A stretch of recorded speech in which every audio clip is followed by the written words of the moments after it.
as a sellout to the Michigan vote. Will Biden, on the way out in December, just before Christmas, push for, write it down, full recognition of a Palestinian state? And now, The Edwin Black Show.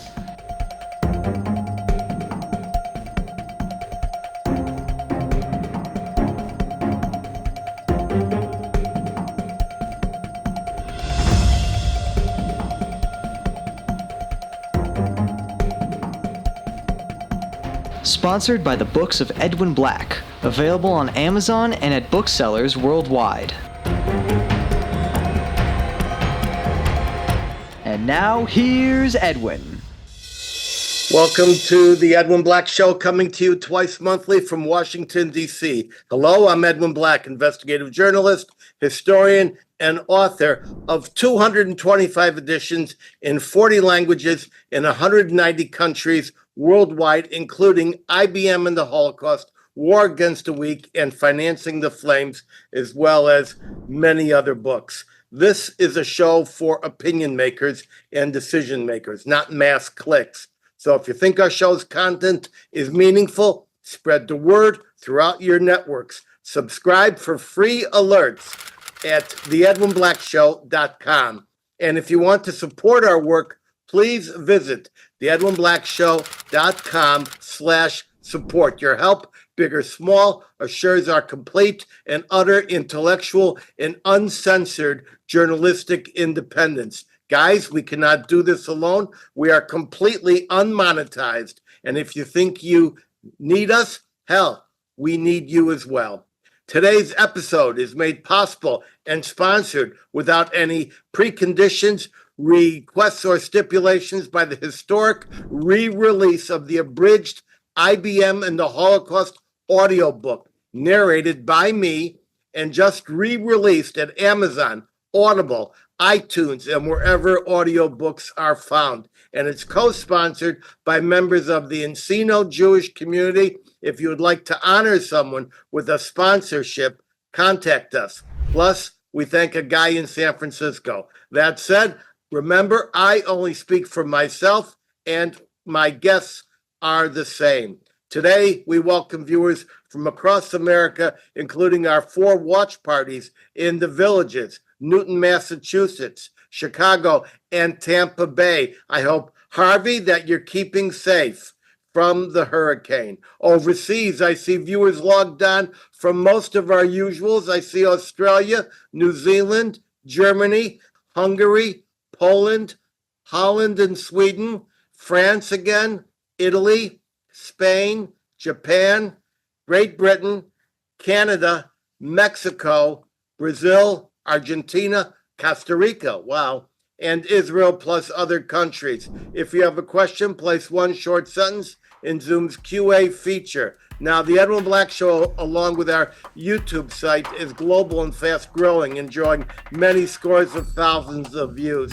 We speak frankly and without tremor to a fragmented world, seeking better understanding of our tormented past, our present, very, very tense, and a future still uncertain, very uncertain. By the way, stay tuned for my special word of wisdom at the very end of the show, just before I sign off. Finally, I remind my viewers of a terrible website publishing the ghoulish videos from October 7th. This site contains just some of the war crime documentation Israel will need for its prosecutions after the war. See it at Hamas-massacre.net before the deniers win their war of denial. Now, before we get to our main topics with the Vintage Boys, we go to our short reports. We have to make time for the China threat. It is simply rising too far, too fast, and too close to ignore.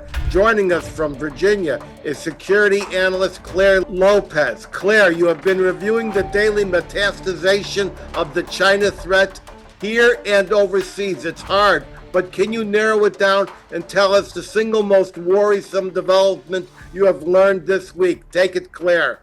Thanks, Ed. Well, the first thing to know about the China threat, I think, is that in 2019, the People's Republic of China declared a people's war against the United States. They are conducting that war according to the 1999 manual, unrestricted warfare, and of course, per Sun Tzu. The Biden-Harris administration is perceived around the world as weak and vulnerable. I think our window of vulnerability from China especially extends from mid-September. We are speaking at the end of September through Election Day in November and on to Inauguration Day in January of 2025. Among the threats that we are looking at, they are, I think, conducted and organized. China has an embassy in Washington, D.C., a UN mission in New York. It has consulates in the United States. It has a number of police stations and special service stations, all coordinated by a command and control center on the island of Cuba. What they are bringing against us: chemical warfare, obviously fentanyl with the Mexican drug cartels. They are killing 100,000 Americans every single year. There is, of course, biological warfare.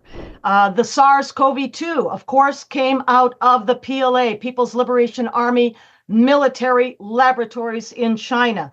Right now, and what we're looking at most importantly in this vulnerable window coming up, I think, is a combination of kinetic and cyber threat from China, including AI.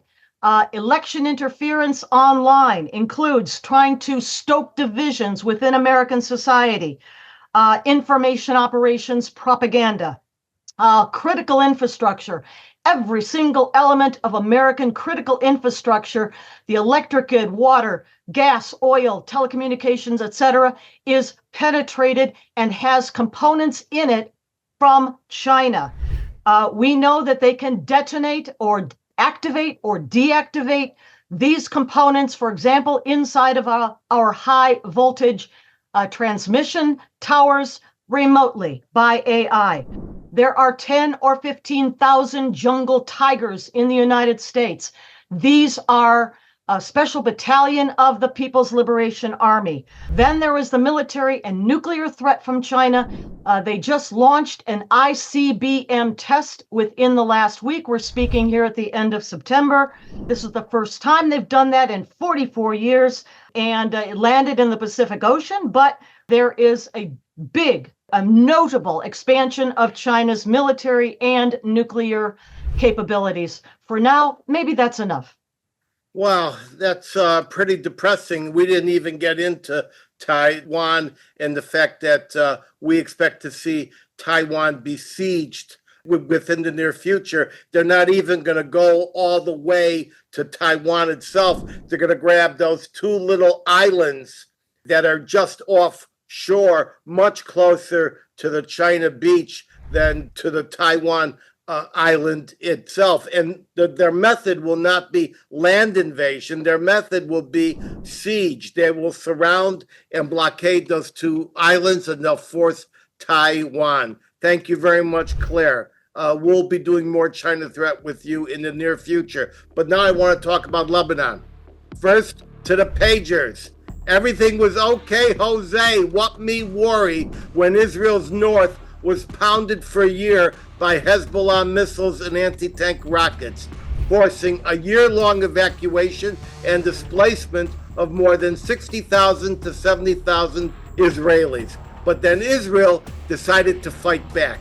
It began with a modern-day plague right out of the Ten Commandments, when thousands of Hezbollah fighters were suddenly incapacitated by exploding pagers and then walkie-talkies, all simultaneously in the most stunning assault in military history.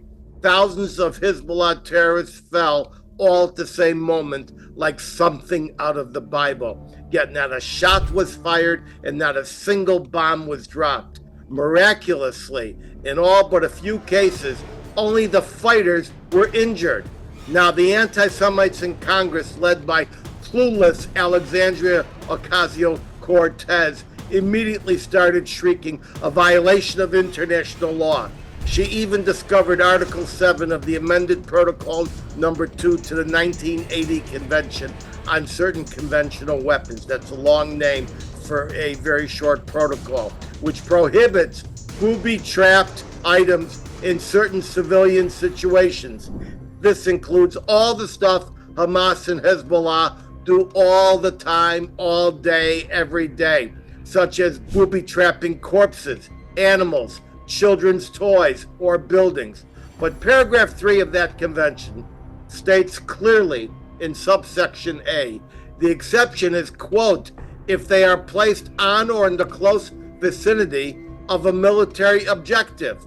All those pagers and walkie-talkies were part of the classic command, control, and communication apparatus of Hezbollah on the eve of a long-planned invasion of the Galilee, where they promised openly to inflict another October 7th massacre.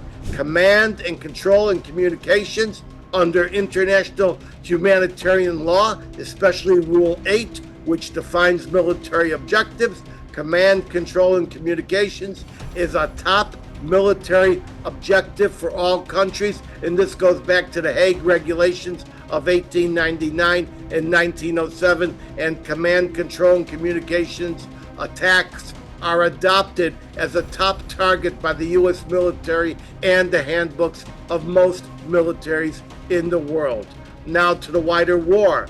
Since Israel is fighting back, all of a sudden, France and the Biden-Harris team want a ceasefire, thus allowing Hezbollah time to recover from thousands of precision attacks. Israel has launched in recent days, in fact, just this morning, Israel executed 60 separate bombing runs in just a few minutes. Israel has launched a massive attack to defensively take down what is being launched against it and what is about to be launched against it. This is exactly what we at this show predicted in our special Next War in Lebanon episode 2 years ago. See it on our website at theedwinblackshow.com. Israel has already amassed all the targets, the missile storage facilities and launchers, and fed them into a giant AI-driven attack plan that will inflict not scores of attacks each day, but scores of attacks each hour, each with a precision munition designed to minimize civilian casualties. And remember, Lebanon is not Gaza.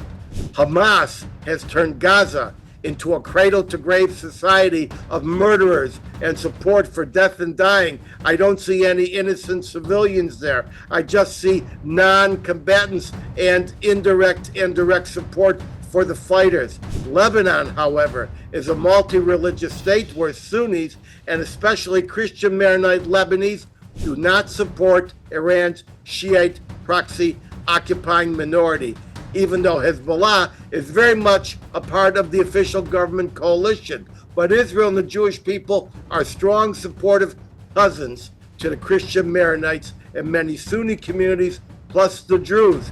We do not mean these decent, peace-loving people any harm, and they quietly cheer our efforts to rid their country of this Iranian-sponsored pestilence. Only now, as Israel fights back, does the international community led by Biden and his fear of losing pro-Hamas and pro-Hezbollah votes in Michigan. Senators led by Mitch McConnell and Tom Cotton and more than 40 other senators have just delivered a strongly worded letter to the White House demanding Biden and Harris stop withholding important weapons such as 2,000-pound bombs, Apache helicopters, and even Caterpillar minesweeping tractors to detect booby traps. And remember what Tom Cotton wrote in June.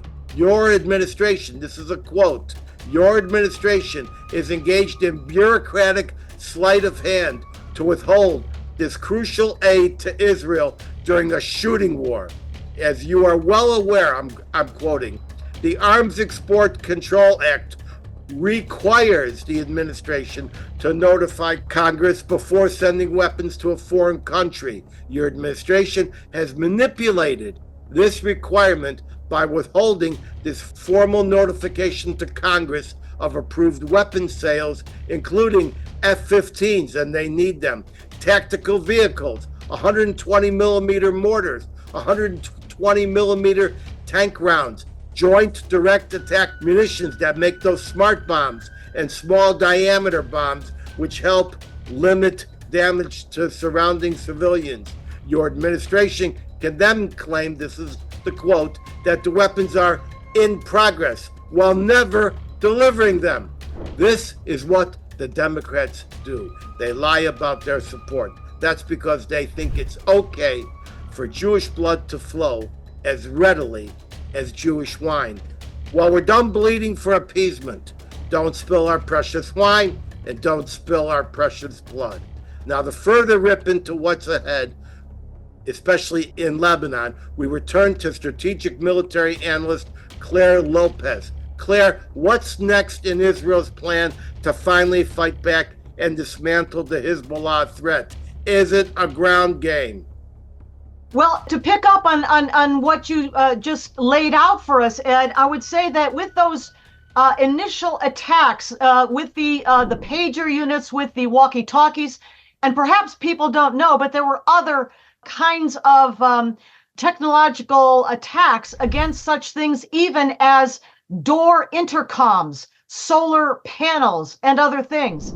With those initial attacks that wounded, injured well over 400, perhaps more, Hezbollah jihadis, but also took out of combat or to combat thousands of Hezbollah fighters. That was the initial offensive by Israel, very cleverly sophisticated attack that targeted very specifically Hezbollah fighters without hardly any collateral damage. What followed after that, though, and also preceded it, were the targeted specific takedowns of key Hezbollah leadership. This is extremely important. So you have thousands hors de combat, and now the leadership, for example, of the Radwan force. This is the military command of Hezbollah. Gone, taken out.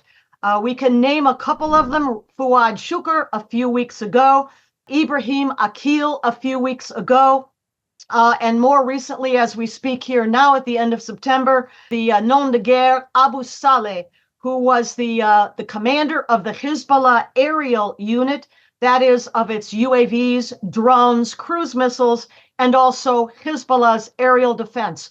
Gone. So what has happened? The fighters are out. The comms are gone. The leadership is gone.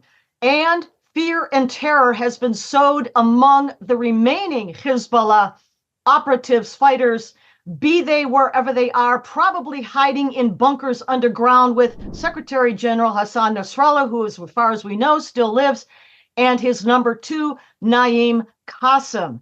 However, even as far as in Iran, the Islamic Republic of Iran, the leadership, Supreme Leader Ali Khamenei, Ayatollah, has given instructions that the people in his top military, IRGC, the Pasdaran, and Quds Force, etc., are to not use communications devices, be they cell phones, pagers, or what have you.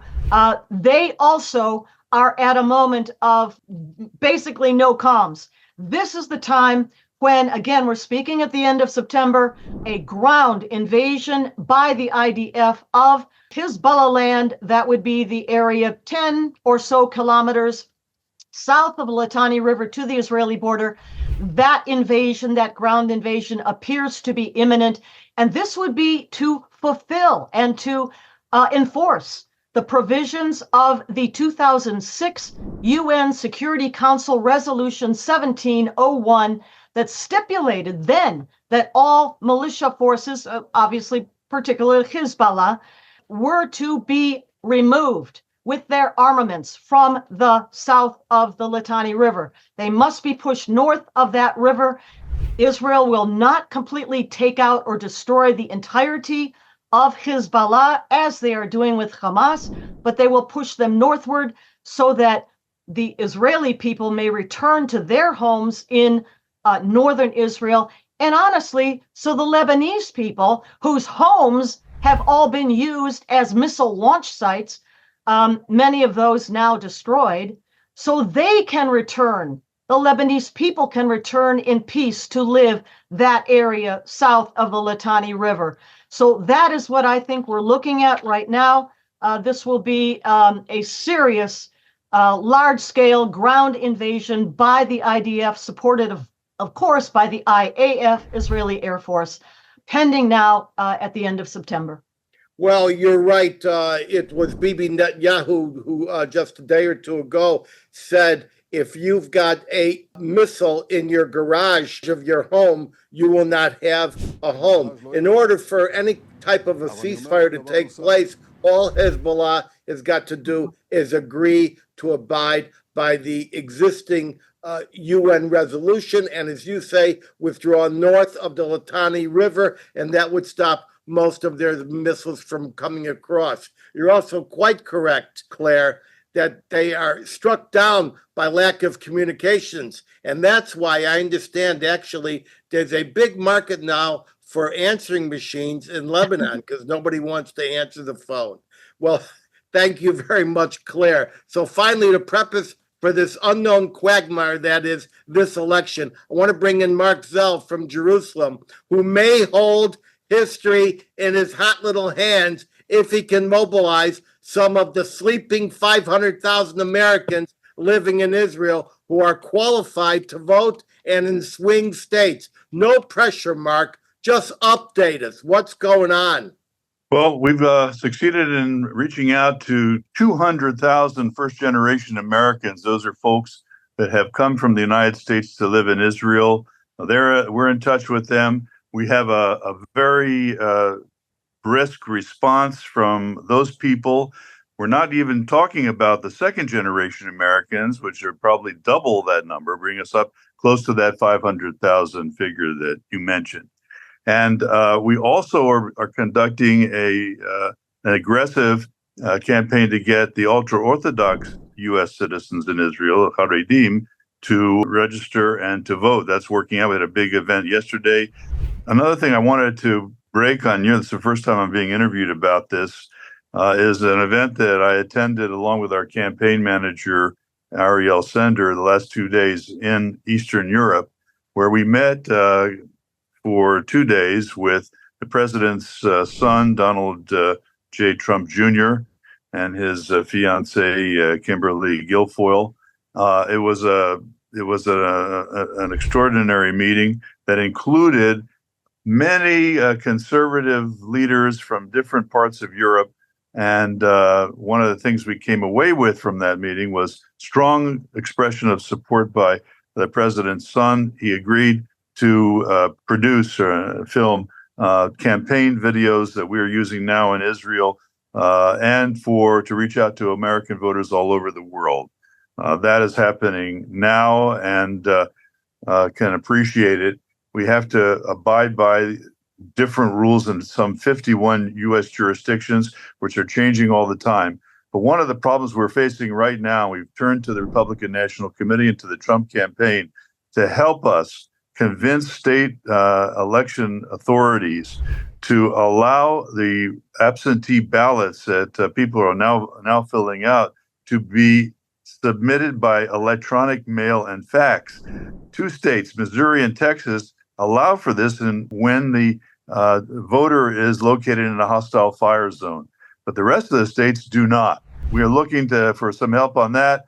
If you know anybody in your world, in your universe, Edwin, and the people here on your program who might reach out and just help our voters overcome the problems of getting their votes out of Israel with the truncated mail flights and the cancellation of all the airlines except for El Al practically, we can't get our votes to the United States in time. So we need help in that respect. But we're very optimistic and working hard to make this a reality. Like you said, the votes here in Israel could determine the outcome of the 2024 election. And it's incredibly important that you follow every little comma of all the laws, federal, local, state, even county, in organizing your votes and in submitting them, correct? That is definitely true, but it's a real challenge because we'll take New York, for example. The State Board of Elections takes one position regarding the mailing in of voter registration forms, and the local county boards of election in Nassau County, New York City, the various boroughs take a different view altogether. We've been coordinating with them in order just to understand what are the rules our voters are supposed to file in order to register and vote in this election. But we're doing it. We've got it under control. Now, you said that the Haredim, that's the religious guys. The Haredim are not just the Orthodox, but let's use the term a lot of people don't like, ultra-Orthodox, who dress in the black hats, et cetera, et cetera. In what cities are you going to find Haredim in Israel who are willing to register and vote? Well, first of all, their rabbis, both in the United States and Israel, are actively endorsing and encouraging their U.S. citizen followers to register and vote in places like Jerusalem, where we have many ultra-Orthodox communities, and yeshivot, the Talmudic academies. Beit Shemesh, where there are thousands of ultra-Orthodox living, and many of them are Americans. Also in Bnei Brak, just outside of Tel Aviv. We're operating in all of those areas together with the rabbinical leaders, all of whom recognize the extreme importance of Americans, Haredim, and others in Israel to vote in this election, even though many of them in the past have never thought of doing so. After October 7th, all that has changed. They have now a duty to the Jewish people in their communities to exercise their right to vote in the United States elections in order to ensure the proper outcome and to continue to strengthen the U.S.-Israeli alliance and relationship. Well, if you want to get the guys in Bnei Brak to vote and you can't reach them, just jump on the 61 bus, which drives about 100 miles an hour, and start handing out your leaflets. What do you think about that? That's an idea I hadn't thought about. Thank you. That's one of the advantages of participating in your program, Edwin. Thank you. We'll consider doing that. All right. And now we turn our show focus over to the valiant Vintage Boys, who today are going to bring out their best predictions and insights into this election, as well as the shadow over our high holidays right now as we mourn our dead and devastated and yet fight for our very lives in Israel and in cities around the world, from LA to New York and all points beyond. We begin with Likud UK Chairman Zalmi Unsdorfer in London. Zalmi, first tell us what you think and then tell us what you drink. Okay, it was very nice to see Marc on this panel. I know the amazing work that he does in defense of Netanyahu. I must say, I was absolutely disgusted to hear that the arch enemy of Netanyahu, kind of in the same rank as Ehud Barak, is a guy called Amir Dror, who's a tech millionaire from Israel. This guy, he is so viciously anti-Bibi. He leads all these demonstrations in the city. He's taken over the Hostage Square demonstrations and repurposed them to his wishes. He literally doxed DOXXED, Netanyahu's son's wedding, by publishing the venue and saying that everybody should come out and disrupt his son's wedding. I mean, to do a thing like that to a man who has been serving the country, for as many terms as Bibi Netanyahu has done is just absolutely sickening. It really is. As far as Marc's comment about absentee voters in Israel are concerned, I would say two things: one positive, one negative. The negative one is that I have absolutely no faith in the United States electoral system, and I imagine that if he does get permission to have faxed votes sent through to I think that the swing states will suddenly run out of fax paper very quickly, and they will all go, into the ether. However, he may want to speak to Rabbi Pesach Lerner, who is a mercurial personality who has set up an organization called Eretz HaKodesh, which effectively is enfranchising all the Haredim, all the religious people, to vote and get mandates and seats on the World Zionist Organization's Congress. because the WZO gives out many hundreds of millions of shekels of aid. And unfortunately, it is taken over by the leftist groups who take people in from various countries, show them around the West Bank and say how it's illegal occupation. And they do all the leftist things that they could do with the WZO's money. I had a meeting on Sunday with the head of the WZO, and we are doing our best to try and push back against the left, to reflect actually what the groundswell of opinion is in Israel. As you probably know, if you took 100 people in Israel 10 years ago, a substantial proportion of those would be on the left, and now a very small minority would be on the left, and people are no longer supporting a two-state solution. News from London. I'm sure you all had a good laugh at our new Prime Minister, feckless Keir Starmer, announcing at his annual conference that he wants to see a ceasefire and a return of the sausages. That went down in all the comedy clubs very well. He has a foreign minister who's a complete idiot called David Lammy, and he has been really quite terrible for us. But I think he's such an idiot that he will be soon thrown out and replaced by someone else. And I appreciate what Claire has said in her report about Hezbollah, and your own report, Edwin, and the amazing work that IDF has done, both in terms of tactics and in terms of intelligence. But to me, the greatest news is that we have a bellwether of when Israel has the upper hand. And that bellwether is when France goes into the United Nations Security Council demanding a ceasefire. Whenever Israel is winning, France always comes forward looking for a ceasefire. They have now done this. I think it's been rebuffed, but it's the most positive sign that we have that we are winning this war in the north, and I think it should be continued. And kol hakavod l'tzahal. What am I drinking? Yeah. I have a 29-year-old single grain Scotch whiskey, which a good friend bought me for I don't know what occasion, and it comes from a Strathclyde distillery.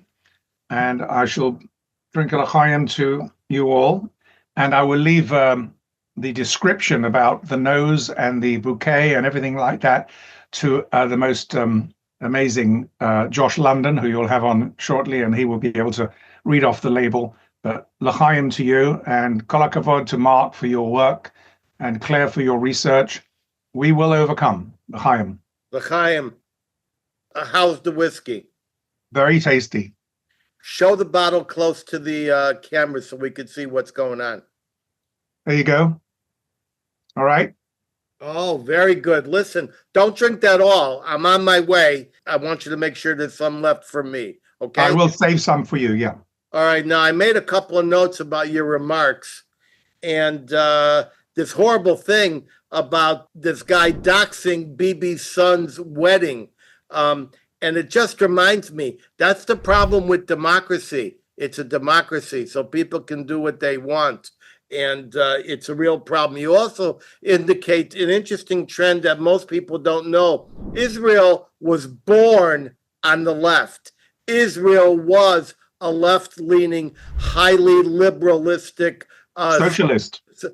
Socialist. In fact, they were members of the Socialist International, and the Labour Party was a socialist party. It wasn't until after several wars that the right arose in Israel. So it was good of you to mention what you did. And now we're going to go to our favorite winemeister. We're going to go to Jeff Morgan in San Francisco. But before we do, Zalmi, do you think we're going to change Jeff's mind? You think Jeff is going to jump on?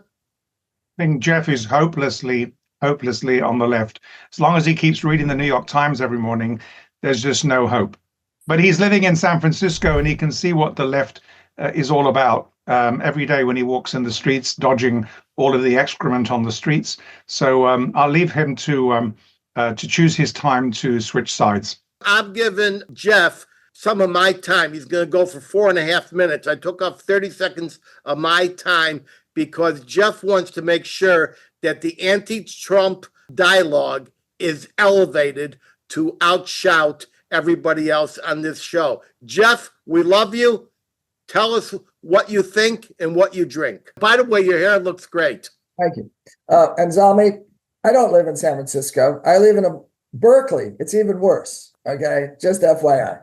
So, well, let me start with what I'm drinking. Let's start with the easy stuff, because I am, by the way, the only guy who actually is making wine right now. I'm in the midst of my harvest here in California. And so I thought I would share with you something that nobody knows about. This is my Solomon Blanc, Sauvignon Blanc from a mountaintop vineyard in Sonoma. I just picked it, I don't know, a month ago. It is still fermenting. That's why it's all cloudy like this. This is named after my mother's family, the Solomons.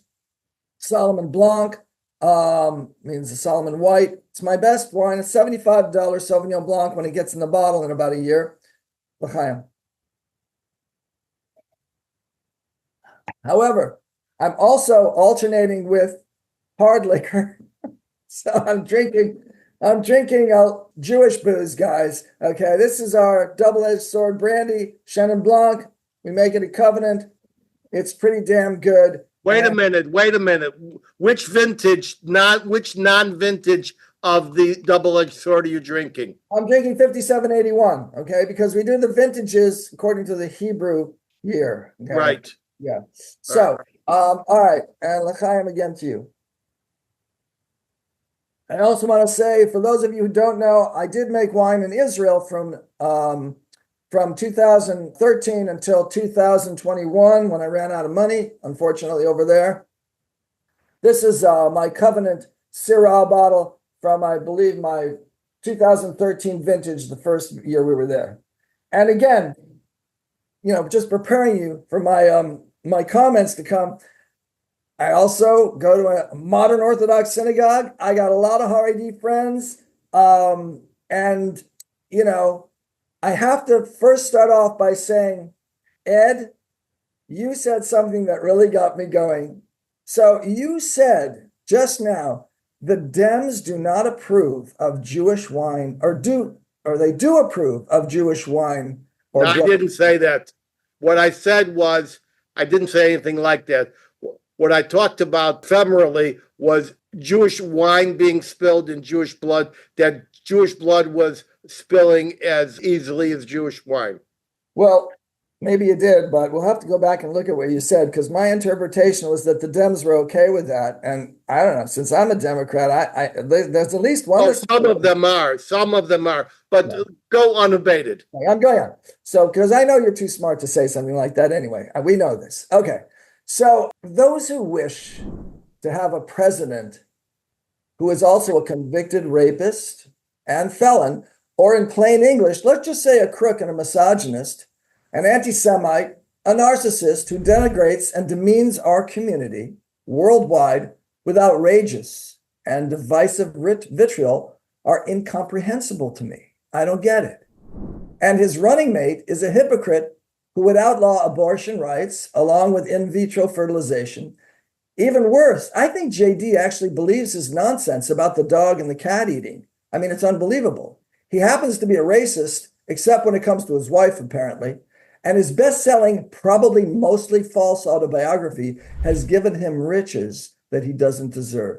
He's the perfect match for an inept, uninformed, chaotic, delusional individual who would anoint himself the first king of America.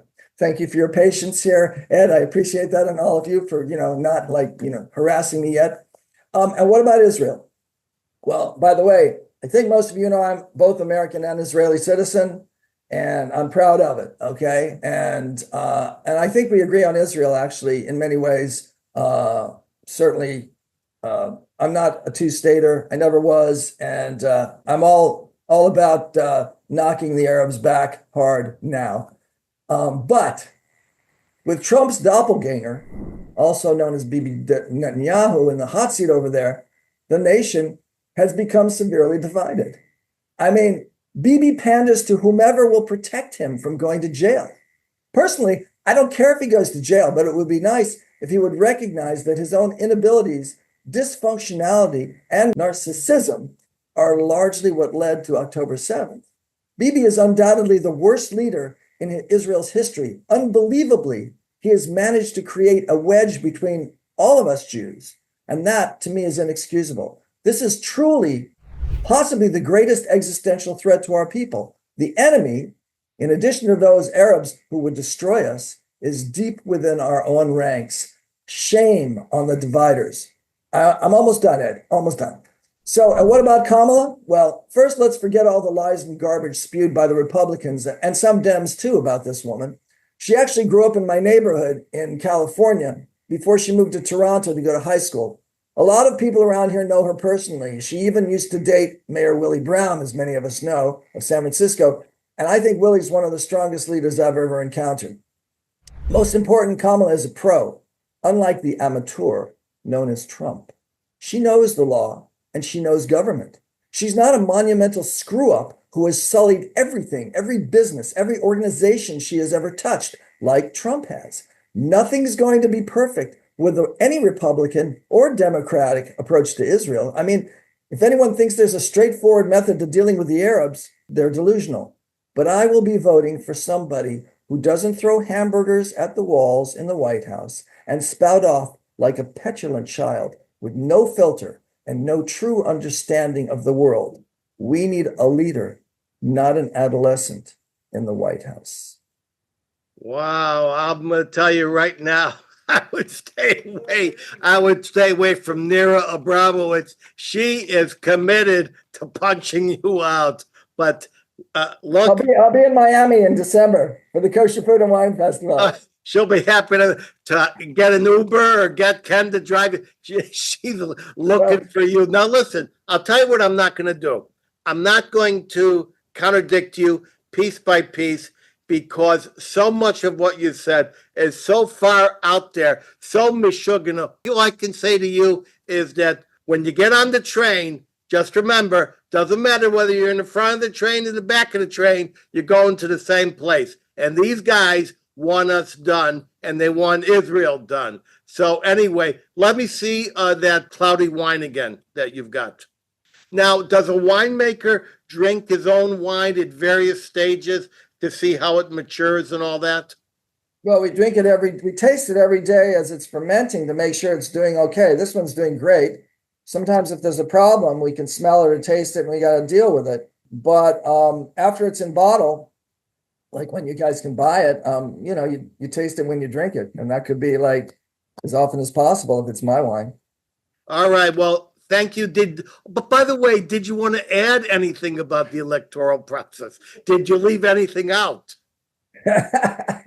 Because Eve is writing everything you say down. I don't want to burst your bubble, but there are a whole lot of Jews who believe what I believe and who are voting. Okay, and there are a whole lot of Dems who do believe in Israel and will fight for Israel. So I guess we'll see. By the time I get to Miami, we'll already know who's the president, and then we won't have to argue about it anymore. And hopefully whoever wins is going to do their best for our people.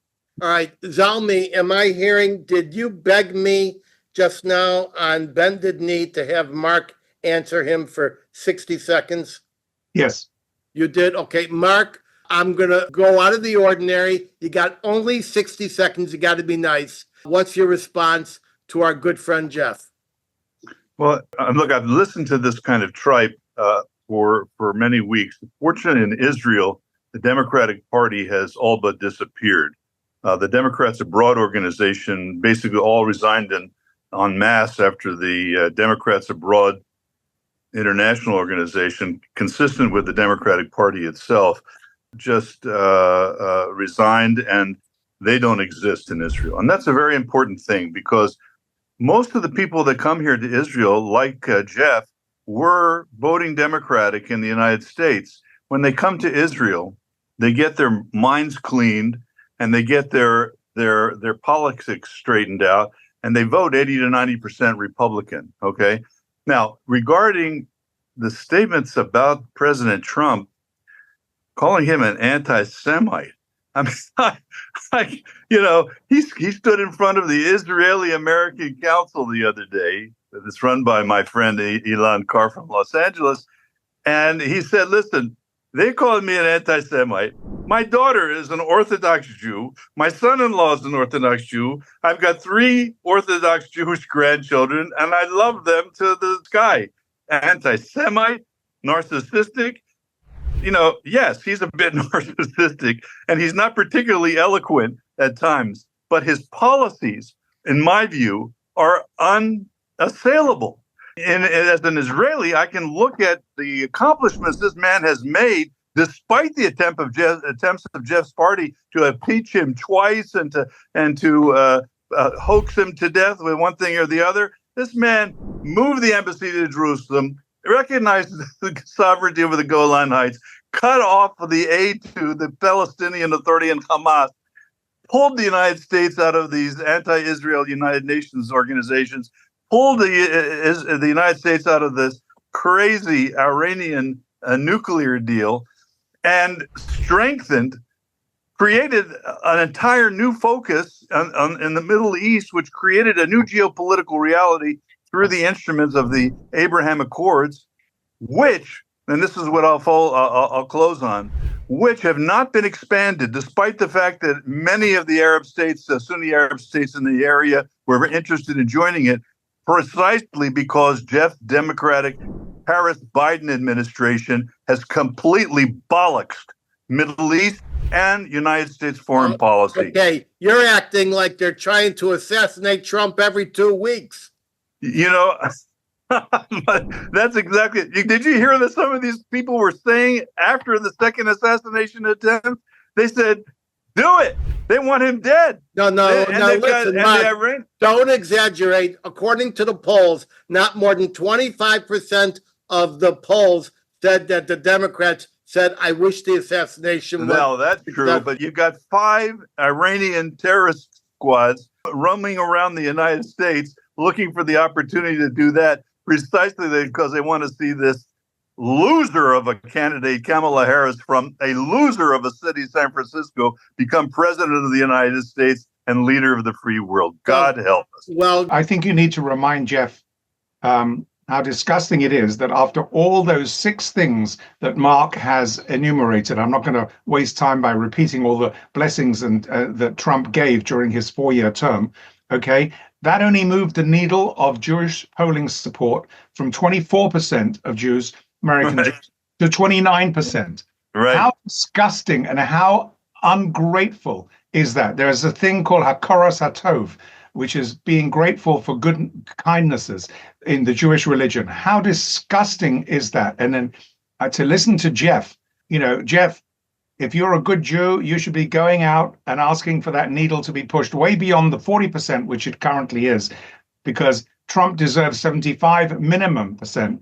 I know there's some American lunatic voters. All right, let's not beat up on Trump. By the way, we have nothing to fear from those Iranian hit squads. They're driving electric cars, and they can't and they can't get a recharge. All right. Speaking of electric cars, thank you, Mark, for talking out of order. We appreciate it, and we very much care for our friend Jeff. Now, I'm speaking of electric cars. I'm going to turn it over to Detroit. Shel Freilich, president of the ZOA Michigan. Shel, tell us what you think and tell us what you drink. Thank you. And by the way, I thought that was very revealing of Jeff, because he said Kamala Harris grew up near him. He's in Berkeley, so she grew up near Berkeley. Now you know what her background and grounding is. So it's very revealing. But anyways, Claire, thank you for that insightful analysis. And Mark, Yasher Koach, what you're doing in Israel with trying to get Israeli Americans registered to vote and voting. That's wonderful efforts. As Ken Abramowitz wrote in his powerful book, The Multi-Front War, Ken is going to be speaking shortly, but Ken wrote that America is fighting a major international war, and yet the country does not know it. The radical Islamic threat led by Iran sits atop all other threats. Appeasing Iran has been a hallmark of the Biden-Harris administration. As a result, Iran as a terrorist leader has become richer, more powerful, and more menacing. Before Biden took office under the Trump administration's sanctions, Iran's 2020 oil exports were reduced by 90%, and its foreign reserves reduced to $4 billion from $122 billion. Iran was nearly bankrupt. And then we have the incoming Biden-Harris administration immediately lifted these sanctions. The result, Iran was enriched with some $110 billion. And Tehran uses this to fund, train, equip, and direct the Houthis, Hamas, and Hezbollah and their vicious attacks to eradicate Israel and exterminate one half of the world's Jews. Israel is leading the West in fighting this Iranian-led threat. It's an Iranian-led growing army of murderous fascists driven to end civilization as we know it. And the Biden-Harris administration continually restricts Israel in its multi-front war for its existence, including, as we heard from Edwin, withholding congressional-approved military arms. Iran's overarching goal is to destroy the United States. Edwin, you talked about their assassination squads in the U.S. From Iran's 1979 attacks on our embassy and military to Iran's complicity in 9/11, including training the pilots in Tehran, planning 9/11 together with Al-Qaeda, and facilitating the terrorist travelers traveling to the U.S., to today's ongoing attacks. And Iran already has agents in South and Central America. As Edwin said, their assassination squads trying to assassinate our United States leaders here in the United States. History has shown time and again that appeasement doesn't work and it only invites more aggression. We should learn from history. And I urge all of you to make your voting decision on which office holders will be best defend America. All right, well, that's a significant. Tell me more about this pilots training in Tehran. Is that known by most of the 9/11 experts? I'll send you some documentation. It's little known. All right, now ZOA put out a press release recently documenting it. All right, now I heard you're taking a bold step forward with your liquor today. What are you drinking? By the way, before I get to the liquor, just a few days ago in Dearborn, I'm in the Detroit, Michigan area. Dearborn's a suburb of Detroit. Hundreds of Dearborn residents marched in the street in support of Hezbollah and against Israel's defensive war against Hezbollah, waving Hamas and Hezbollah flags. That's what we have on the streets of the United States. And I should add that Hezbollah is a designated FTO, a foreign terrorist organization. So if you're going to do that, you may as well fly an ISIS flag. What are you drinking? What's in your glass? Both Hamas and Hezbollah are designated that way. What I'm drinking is something very, very unique. Can you see this okay, or do you need the bottle? Better? Yeah, that's good. Bushmills. Yes, it's Bushmills No. 3 Char Bourbon Cask. It's the steamship collection. My nephew and niece were in Ireland, and they picked this up. You can only get this in Ireland. They brought it back as a really special gift. It's part of their steamship collection that commemorates the USS Steamship did a world tour 125 years ago with its hold filled with Irish whiskey. As you know, in the past shows, I'm always talking about American rye whiskey, American bourbon. I've had Scotch. I've even had Canadian whiskey. This time I decided to bring an Irish whiskey on.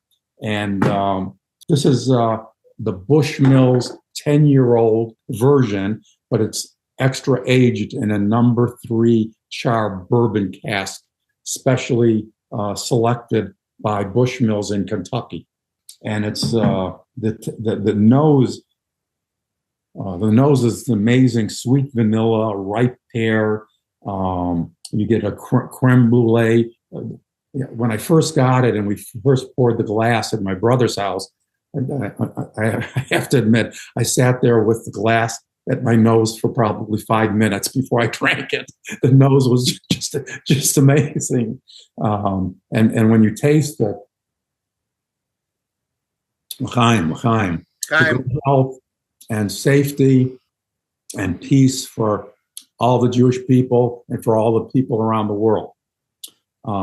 You get orange zest. You get more vanilla, a lot of vanilla on it, oak spice.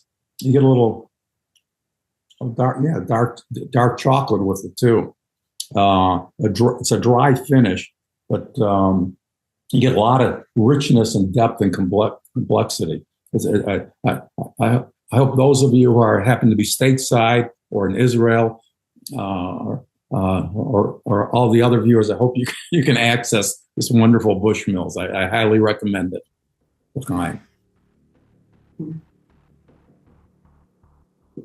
Oh, it's wonderful. Thank you. All right. So let's talk election realities from Edwin. The Democrats lie. Not little stuff, but the big stuff. Remember the Russia scandal, which began when Hillary Clinton's people arranged for fake computer logs to be inserted into other code to get the FBI to investigate. Those culprits were prosecuted federally, but no conviction. Kamala Harris says no American servicemen or women are serving in a combat zone when a third of our Navy has been deployed so closely to engage in a multi-front Middle East war. Our boys and girls in U.S. bases in Syria and Iraq are constantly under bombardment from Iranian proxies, even as our Red Sea ships are being assaulted by Houthi rebel missile attacks. There is no one in the legacy mainstream media to call them out. They lie at Project 2025, knowing it's been repeatedly disowned and denounced by Donald Trump. The media is complicit. They lie about the Trump bloodbath quote, knowing full well that he was rebutting the words of a Chinese automobile executive who used that word. And once again, the media is complicit. They lie about good people on both sides at Charlottesville when the fact checkers from Snopes to Dopes has already denied it. Yet it was Biden stating that the anti-Israel protesters have a very good point. We have two dynamics. Kamala is trying not to lose, so she says nothing as often as possible. Trump is trying to win, so he says everything as often as possible. For example, Kamala says she would not ban fracking. True, she won't outright ban the fracking, she will just restrict it and regulate it so severely it will be impossible to get a fracking license. The energy employment sectors in Pennsylvania, such as Allegheny and Lucerne County, both counties I know well, will collapse. And if the petroliferous industries don't crater quick enough, they will when the electric vehicle mandates kick in, while at the same time that the internal combustion automobile industry implodes from the same reverse process. The electric vehicle market is completely dominated by one company, Tesla. No one else can make a go of it. But the EV market is now nearly saturated. That means whoever wants one gets a Tesla. The scrappage rate on all cars is 10 to 15 years. So every vehicle on our roads, EV or oil-based, will not be replaced for more than a decade. Then what? The auto industry is America's keystone industry. Transportation must change, but it must change intelligently and gradually. In a word, Republicans want to limit and control government. Democrats want to limit and control you. What you say, how you say it, what you know and how you know it, what you believe and why you believe it. I would say Big Brother is coming, but the world of democratic fascism will probably outlaw the term Big Brother in favor of a new term, Big Person. More and more people are now embracing what I've been saying for 4 years, that if the Democrats, that means Harris and her coterie, get in power, the pro-Hamas wing will engineer the fall of the state of Israel and the dispossession of American Jews who support the country. I've gone into the details many times before. People like Trump are saying Israel will fall in 2 years. I say next year. The FAA will stop the flights. The U.S. will orchestrate international arms embargoes, prosecutions, and trade prohibitions. Now, here is one you have not heard before. Ask this. As a sellout to the Michigan vote, will Biden, on the way out in December, just before Christmas, push for, write it down, full recognition of a Palestinian state? Remember, I predicted in 2016 that Obama would force through a United Nations Security Council resolution invalidating Israel's claims on its own homeland, and that happened. It is important that I stop being right. It is important right now for me to be really wrong, because if I am right again, if the vote goes wrong, the Jews in this country will be finished, and so will Israel. Already, a third of all Jews, partially or fully, agree with me at long last. But that's not enough, because too many Jews are rushing toward the train. People like me and others on this panel are trying to block the tracks, but we have been unsuccessful in every generation. Our warnings have fallen on deaf ears. Too many Jews are so eager to join in, they don't realize the in-gathering point is not a country club, it's a train platform. So watch Biden in December, just before Christmas. Mark my words, God willing, we can cross them out. Now here's some insight into who's really going to win this race. First, no one knows. No one on my panel, not me. It's so close, and the pollsters lie, they oversample in black and white, and the media lies, and they overemphasize in technicolor. But I'm starting to think that two linked groups will be the determining factor. One, the Jews, because in every swing state, enough Jewish votes exist to swing it one way or another. The problem is the majority of Jews disagree with the 45% who believe that the Jew haters in the Democratic Party will not be contained as a minority, but prevail. Until the majority of Jews can get past the slogans and embrace the facts, we are at peril. But the second group is one you never suspected. Muslim Americans. They have enough razors to shave to victory from Kamala's grasp. Here is a name that does not poll and is not covered, a name every Democratic operative hates to hear.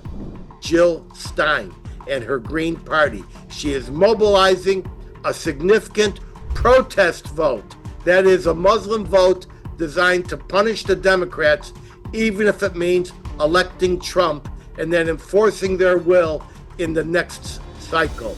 The latest Michigan multi-candidate polls by University of Massachusetts at Lowell shows Harris at 48, Trump at 43, but Kennedy still has 2, Stein still has 2, and several other protest candidates each have 1.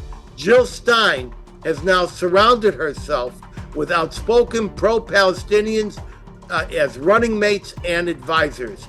A recent poll from the Council on American Islamic Relations, this is one I trust, found that Kamala Harris has the support of just 12% of Muslim voters in Michigan, compared to 18% for Trump and 40% for the Green Party candidate Jill Stein. Kamala just announced the endorsement of Engage Action Muslim Coalition, which bills itself as the largest Muslim representative group. But actually, the rank and file disagree with the leadership of Engage and the U.S. Council of Muslim Organizations, which is the actual largest, has severed ties with them, engaged over the political actions of its leadership, like the Teamsters Union. Just a few days ago, the mayor of what is arguably the most Islamic city in America, so Islamic that morning prayers are announced from minarets, yes, Hamtramck, Michigan, Hamtramck Mayor Amr Ghalib loudly and ostentatiously endorsed Donald Trump and posed for pictures. Now, I've run out of time because the other 99.9% of what I wanted to say is just too long to do it. So let me settle down to my wine and my spirits. And I'm going to start off with a wonderful, lush, and embracing white wine. It's a wonderful Chardonnay Lavande by Covenant, by Jeff. It's Jeff's wine. Jeff blesses the world with his beautiful wines. And I had it once, and I was so excited about it, I decided to drink bottle after bottle.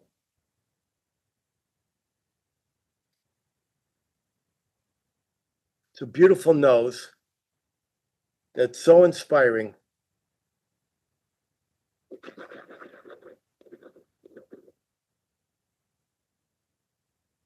It settles on the palate like a good friend, embracing you, and goes down smooth. This is such a deeply flavored and full-bodied white that everyone should try to get a bottle. Let's see. It's Chardonnay Lavande. Oh, yeah, Chardonnay. Right, okay.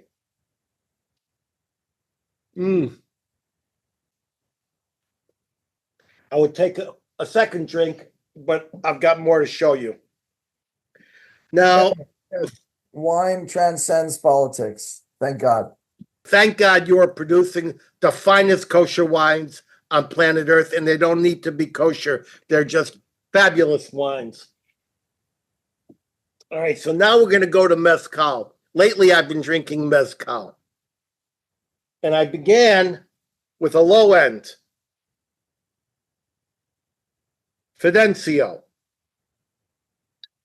Now, the thing about mezcal is it's taken only from green agave, and they have to be 3 to 7 years old. Tequila's from the blue agave. Now, you see, when you drink this, you never love mezcal on your first glass, but you really love it from your second glass. And this has got a lot of smoke, a lot of heat.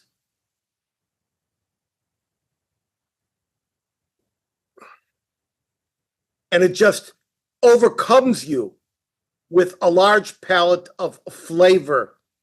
So that's my low end. My medium end, my medium level is the Siete Misteros, the 7 mysteries. Now that's a little more money, and money counts in mezcal. And immediately you see that when you go to the nose on the 7 mysteries, you see that it's more embracing, more warming, has a greater breadth and range, and you know that you're drinking a better bottle of mezcal. Most of the mezcal is produced by small 1- and 2-man family farm producing units. Let me have this. Now that is softer. It still has plenty of fire. It still has a great deal of smoke, but it's absolutely a better mezcal. However, I have recently settled on an aged mezcal. And for this, I have El Silencio. There it is. See, it comes in a really nice bottle. Sometimes that matters. And this is aged, and it's aged under 1 year. It's about 10 to 12 months, but even that is enough to dramatically uplift the quality, the embrace, the heat, the warmth, and the feeling. And so I'm going to strongly recommend El Silencio. And here I go.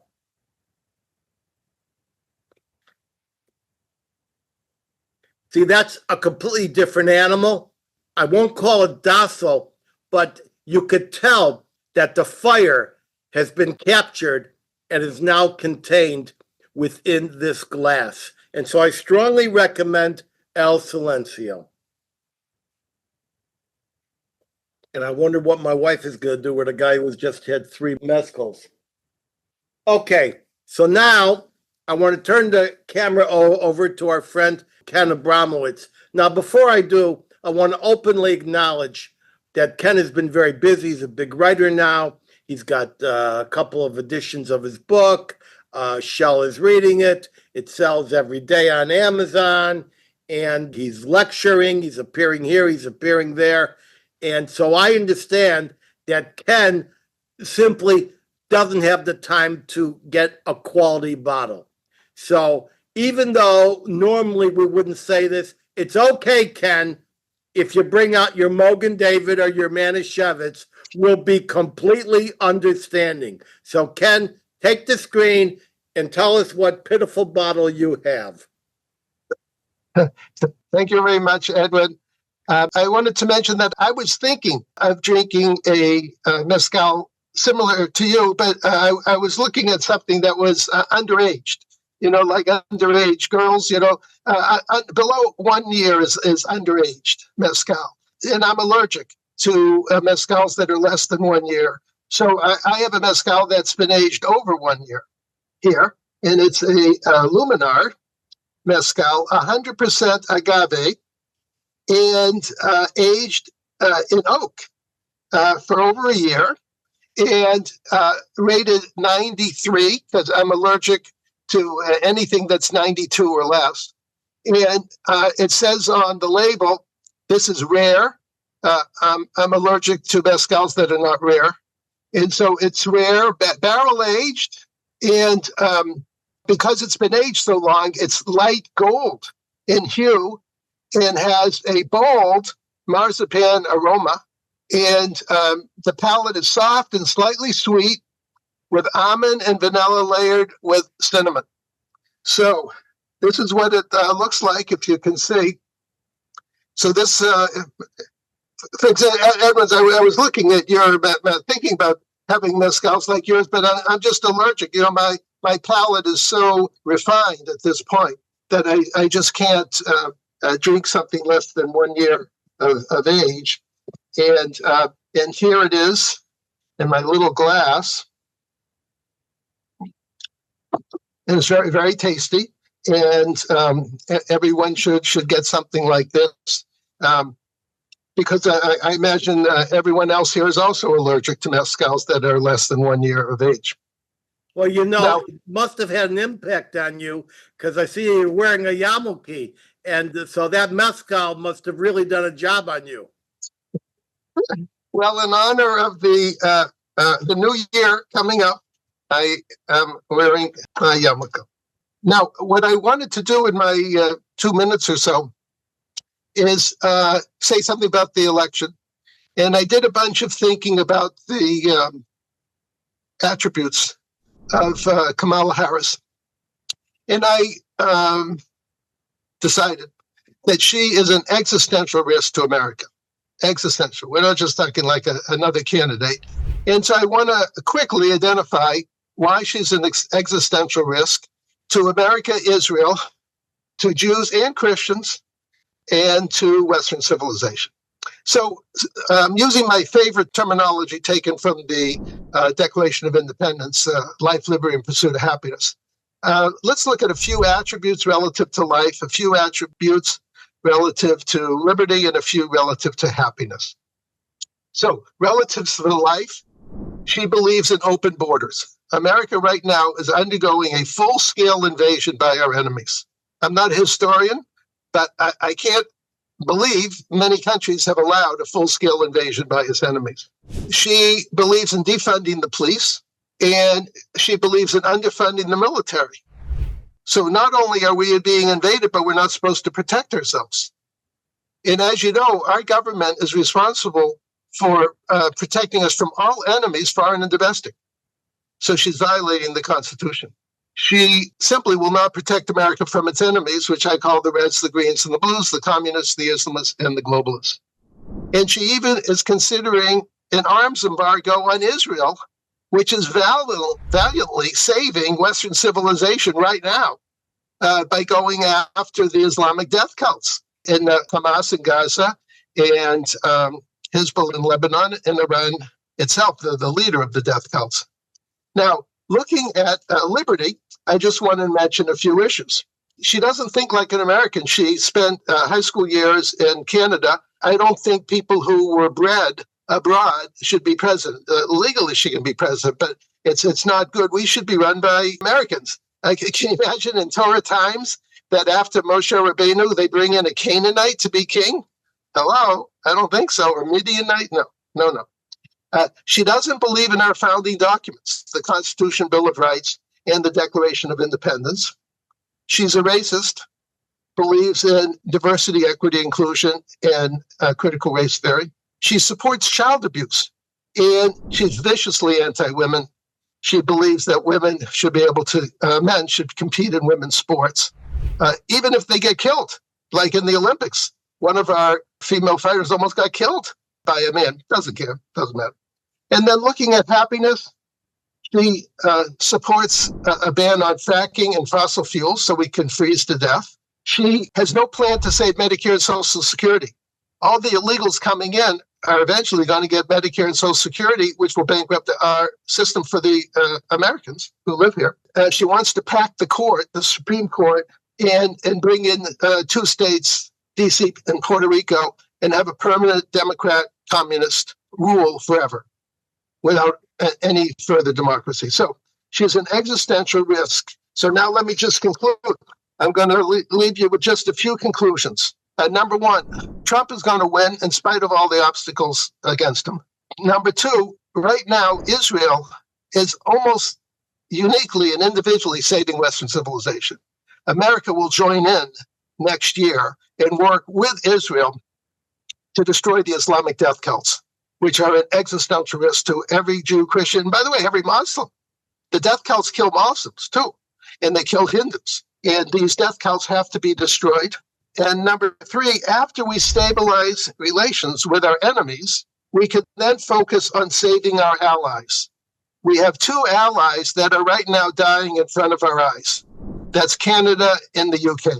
We have to save them. We can't let Canada, our neighbor, and the UK, our founding country, so to speak, when we split apart years ago, we can't allow them to be taken over by the Islamists and become Muslim countries.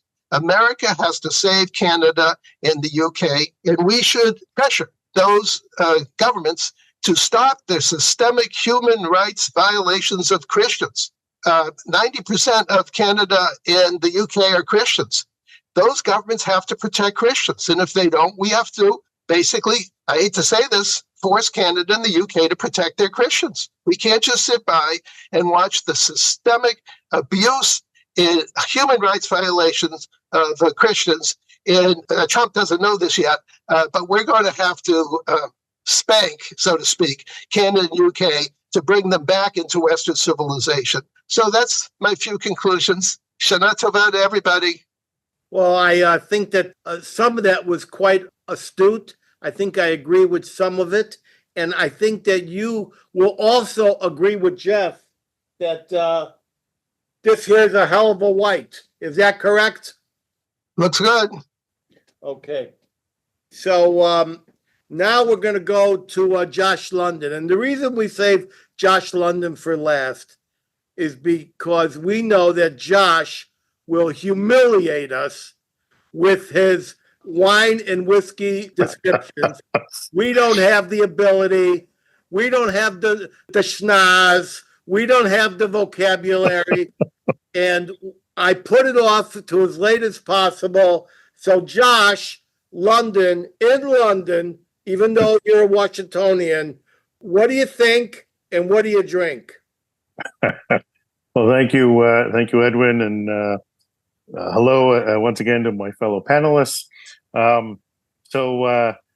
Just very quickly, I think Jeff mentioned it in the comments. Ed, I think you're coming up a close second, if not passing me by at this point on creativity and perception in your tasting notes. So you're doing well, and I got nothing on you. So I just very quickly on the comments front. This is increasingly the case when I have the luxury of going last. That there's been so much good that has been said, not all of it, mind you, but so much of it that's good, that I find I have no need to repeat, and to hit that gong again. And it's funny. So you've referred to me as a Washingtonian. So I spent decades in Washington, but I'm actually originally a Californian. And I suddenly, what flooded to mind is something from my youth.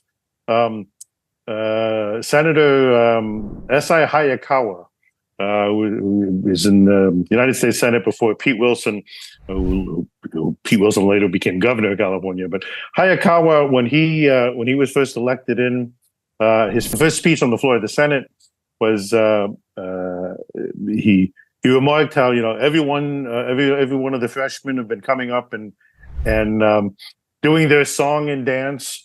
And he said, well, he had nothing substantive to say, but he wanted to do his song and dance too. And he grabbed the top hat and the cane, and he did a little song and dance. So I sort of feel like that's my position at this moment. I'm not sure I have anything useful to add to what virtually everyone has been saying. Although with most everyone, there's bits I agree with, bits I don't agree with, but it all comes out in the wash. I guess the most important thing is really to go back to what I'm drinking to cope with everything. And initially I was going to go for something a little different, something a little more adventurous. And then I thought, no, actually, if I'm going to be sitting back and talking about the world going to hell, I might as well do it with an old friend. So I grabbed a bottle of the Lagavulin 16. I don't know if that's clear enough, but it's a classic. You can find it absolutely anywhere. It's one I've done on the show many times, when I drink many times. Oh, and I love it for many, many reasons. It's a stunning, just powerhouse, stunning whiskey. It opens with just massive wafts of smoky Islay peat, but unlike every other distillery on Islay, it has a distinctive sort of dryness to it. The aromatic complexity just takes off from there. It's got beautiful integrated notes of Lapsang Souchong and Earl Grey tea. That's sort of a signature element for Lagavulin. And they're beautifully integrated with iodine and that sort of briny sea air quality, and orange marmalade and toffee and figs and vanilla, sweet spices. And then, but it's smoky. So with intermittent charcoal and smoked meat elements, the peat kind of dancing in and out of focus. And it basically, all those elements follow through on the meaty, luscious, sort of velvety palate, oily, hefty mouth coating, palate coating. And it's powerful and hugely concentrated. And it basically demonstrates for anyone out there who isn't yet a peat freak, anyone out there who isn't yet into smoky whiskeys, that don't let the smoke overwhelm. The smoke actually serves as a canvas. It elevates and enlivens everything else. And once you get past the initial assault of smoke, you recognize the tremendous depth that the whiskey has to offer on a pillow of smoke, a cloud that just lifts it up into the sky and takes you, particularly if you drink enough of it, to La La Land. So L'chaim, and it just about allows us to cope with everything else going on.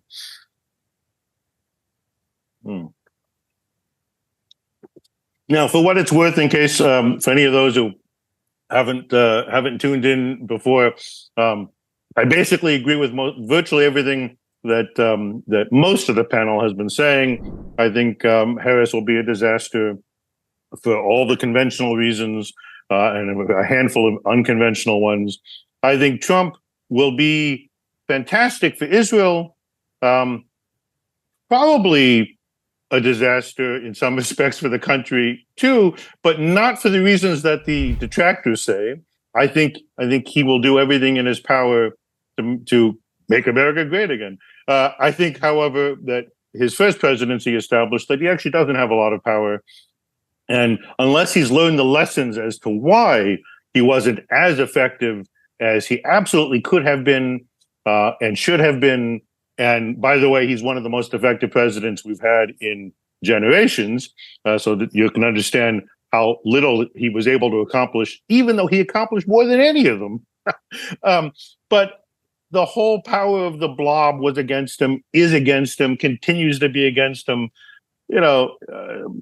That's notwithstanding what seems like monthly assassination attempts. One of these days, one of those, knuckleheads is going to get lucky, and tragedy will strike. So I think the power of the presidency has been dwarfed, and I think what the country needs to save it is a lot more than any president can deliver. But all of that said, Trump is certainly closer than anyone else, and so. I've always been an always Trumper, so to speak. Before he was on the scene, I like so many other Republicans or so many other conservatives who've been saddled with the Republican Party. I'm for MAGA. I'm for all of that and have been for a long time.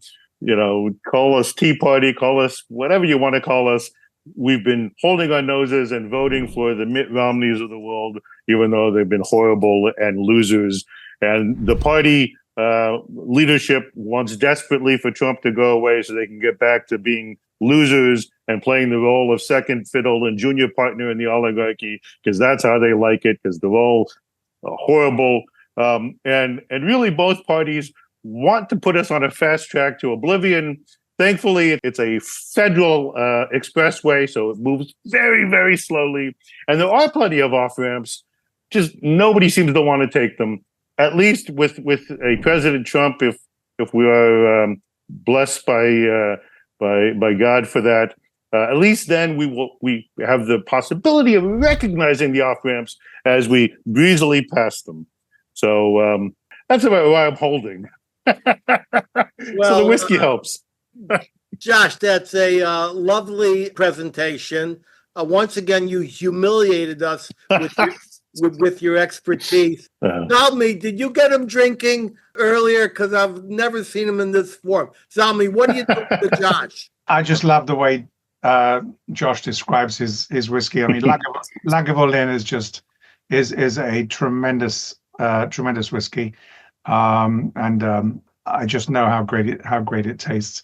But it's really it's really great to have everybody here and still being able to tolerate Jeff. And I know in my heart that Jeff will eventually see the light, because it's a truism, and every single person, including Mark and all people on the right, know this to be true. The best right-wingers came from the far left. They eventually get mugged by reality, and then they are the greatest. So I live in hope. I think that at the end of the day, Jeff, and we've had this bet before, Jeff is going to say, wait a minute, I hear a train, and he's just not going to run over there. All right, listen, we got a few questions. We're way over. I'm going to have to kill this episode soon. I'm going to ask Mark for a quick question. Do you have any questions, Mark, about liquor? Well, I have to say, this has been quite an educational experience for me. I don't like mezcal or whiskeys or Chateaubriand. I don't know what you're drinking there, but I enjoyed listening to your poetic description of this experience that you're having. I do appreciate that kind of as a friend of literature. So thank you for making that possible. And what a great way to begin the new year in 5785 with such erudite introduction to the world of enologies and whiskeyologies, or whatever you call it. All right, let me just ask this one quick question. Do you prefer Manischewitz or Mogen David? I don't drink wine for kiddush. I drink kedem grape juice. We love it. Okay, so there you go. I'm completely out of your league. I did want to say one thing, Ed. I did want to say to Shel, right? ZOA is helping us in Israel get the votes back to the United States. It's an amazing thing that they've done. Mort Klein and Liz Burney. So thank you to ZOA for making that possible. All right, now wait a minute. Jeff wants 30 seconds, and I think his first question is Nira actually going to beat me up if she sees me? But go ahead, Jeff. Take the screen for 30 seconds. So, guys and ladies, first of all, I'm just a winemaker. I am not a politician. I don't work in politics. I feel a little out of my depth here with all of you machers. But, and I want you to know that really, I think in terms of Israel, we have the same goals. I am very, very concerned about what's happening, and I am hardly a left-wing apologist. I think we got to hit hard, and we have to defend our people. I think I'm going to be actually in Bet Shemesh in about a week and a half. So, so there you go. I'm very, very much in sync with many of you, even though I disagree with your perception of our leaders. And finally, I want to say that, Shel, I got a problem with Irish whiskey. Covenant is currently being boycotted for its Zionism by a number of groups in the States who just figured out that we're kosher winery and we're Israeli owned. And I don't think we should drink that Irish stuff. The Irish do not like us. I'm sure there are individuals who do. So I'm having a problem drinking Irish or consuming Irish anything, even though I'm sure it tastes really great. So that's all I wanted to say, Ed. Thanks for letting me invade your space, and thank you for letting me express. Jeff, can I ask you something, Jeff? I keep reading that so many people from Hollywood, the Hollywood greats, are threatening to leave America if Trump gets elected. I mean, tons of them are doing this. I mean, can I just ask you, Jeff, because I do love you, even though you're on the opposite side of the spectrum. I respect your position. But if Trump gets elected, will you make Aliyah? I already made Aliyah. I'm Israeli. Okay, so bravo to you. Bravo to you. I can say it's funny. A lot of the growers I work with, the grape growers in the hinterlands of California, they've said the same thing. If Trump doesn't get elected, they're leaving. And I look at them and I say, come on, guys, you got 800 acres here of really great grapes. You're not leaving. And the loudmouths down in LA, they're not leaving either. Okay. If Trump gets elected, I'll be behind him. I'll support all of you because I love this country too. All right. Now, I just had one of our users ask, how come I didn't ask Clare Lopez what she likes to drink? And that's because Clare is not a vintage boy. She is another type of person. And somebody suggested that Scotland ain't friendly to Israel either. Very true, but we're going to have a discussion about that later. Guys, we got to answer a few questions. So let's get right. It's too good. We can't boycott it. That's right. We have to. Boycotts only go so far. All right. From the watch party in the villages, who is the most honest person in Congress?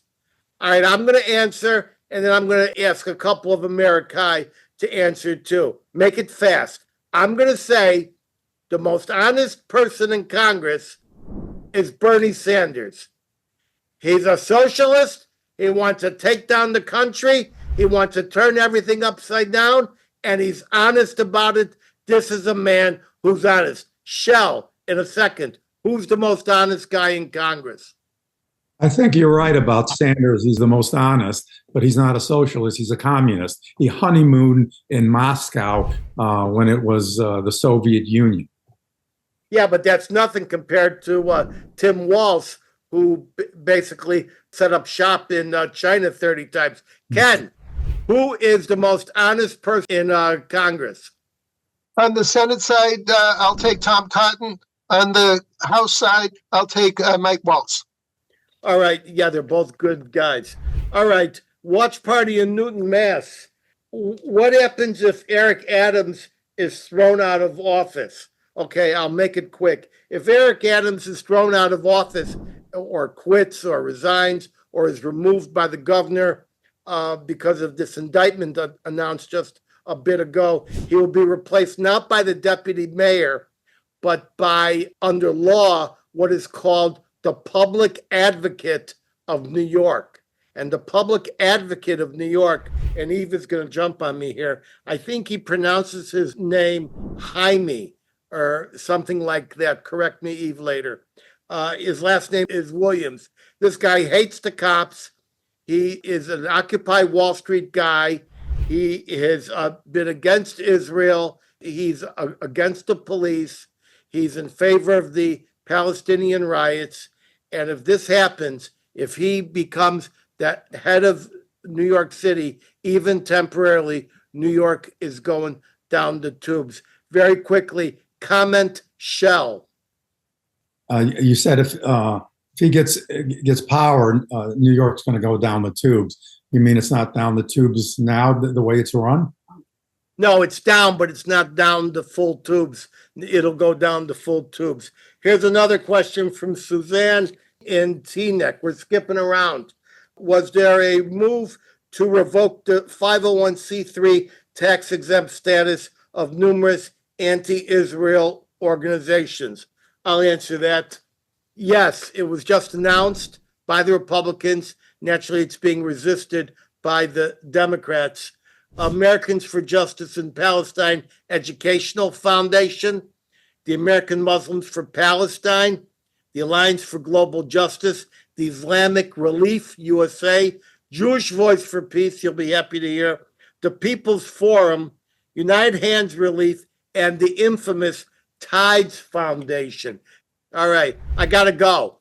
So look, we're out of time, and I want you to hold my closing word of wisdom just 1 minute away. But first, I want to thank my very knowledgeable guests who shared their wisdom. Marc Zell in Israel, Clare Lopez in Virginia, and of course, the Vintage Boys, Joshua London in London, Jeff Morgan in once scenic San Francisco, actually Berkeley, Shel Freilich in Detroit, Kenneth Abramowitz in Palm Beach, I'll see you in a month, and Zalmi Unsdorfer in London. I also want to thank my talented international team, including Luca in Serbia, Eduardo in Argentina, Lance in Detroit, Nick in London, Carol in Maryland, Holly in Nashville. She's done great art. That's right, you, Holly, as well as many others in numerous additional cities around the world. My team, each of them, is comprised of very dedicated people. I and we all owe them. I'll see everyone back here October 7th. You want to be a friend of The Edwin Black Show? Go to theedwinblackshow.com/support. Keep me independent. You want to hear me in person? Watch my website for events. Consult my events page at edwinblack.com. Until then, head over to any Barnes & Noble in the USA or any Amazon, Walmart, Apple Books, iTunes, Google Books, Kobo, or Audible.com platform in 190 countries across this roiling, toiling, boiling planet, where you can find any of my 225 book editions, such as IBM and the Holocaust and Banking on Baghdad. You want an autographed copy? Hit edwinblack.com and click books. Thanks, Wes. Get access alerts to participate live in future shows at theedwinblackshow.com. You'll see a much enhanced and exquisitely produced version of this show in about a month and prior episodes by subscribing to our YouTube channel at The Edwin Black Show and click the notification button like tens of thousands of others. You will love them. We put new ones up every couple of weeks, produced by a bold international crew. Follow me at Edwin Black Book on X, whatever that is, as well as Facebook. And now, for my closing word of wisdom, here it is. Very apropos. First, taste bitterness. Only then can you understand the sweetness in your life. I'm zooming out, ladies and gentlemen. Chag Sameach, Happy New Year from our nation's capital. Bless all of you.